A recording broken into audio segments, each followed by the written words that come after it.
haddaba maxaa sababa inay barraan qanjirada jirka bini'aadamka? Maanta waxaan ka hadli doonaa bararka ku yimaado qanjirada jirka bini'aadamka. Habdhiska qanjirada jirka bini'aadamka waxa uu door muhiim ah ka ciyaaraa shaqada habdhiska wareegga dhiigga iyo shaqada habdhiska difaaca jirka.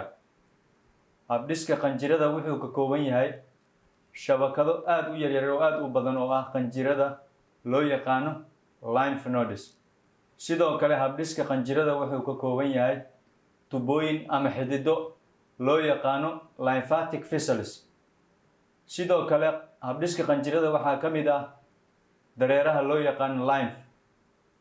Xubnaha waaweyn ee ka mid ah habdhiska qanjirada waa spleen-ka iyo thymus qanjirada loo yaqaano.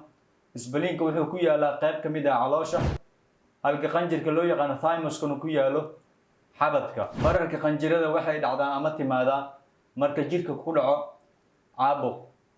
Caabuqaas inta badan waxaa sababa caabuq-sidayaasha kale ah bakteeriyada, fayruska. Marar naadir ahna bararka qanjirada waxaa sababo noocyo ka mid ah kansarada. Habdhiska qanjirada shaqadiisu waxay tahay inuu jirka ka caawiyo inuu iska difaaco caabuqyada sida caabuq-sidayaasha bakteeriyada iyo fayruska inuu qabto.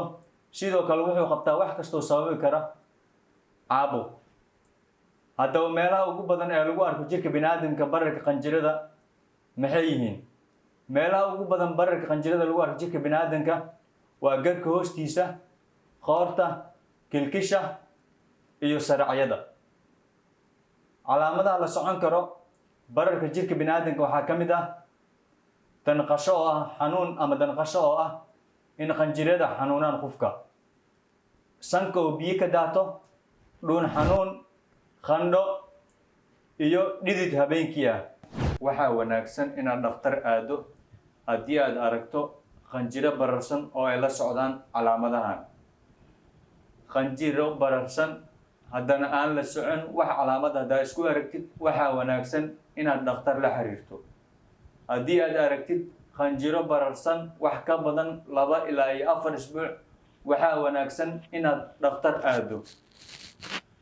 Haddii aad aragtid qanjiro bararsan haddana aad u adag, marka la taabtan aan sameynin wax dhaqaaq ah, waxaa wanaagsan inaad aado dhakhtar. Haddii aad isku aragtid qanjir bararsan ayna la socdaan qandho, dhidid habeenkii ah iyo miisaanka hoos u dhaco, waxaa ku wanaagsan inaad aado dhakhtar. Haddaba maxaa sababa inay barraan qanjirada jirka bini'aadamka?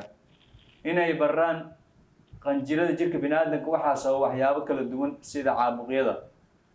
Caabuqyadana waxaa sababa noocyo kala duwan oo caabuq-sidayaal ah sida bakteeriyada iyo fayruska. Sidoo kale bararka qanjirada marmarka qaar waxaa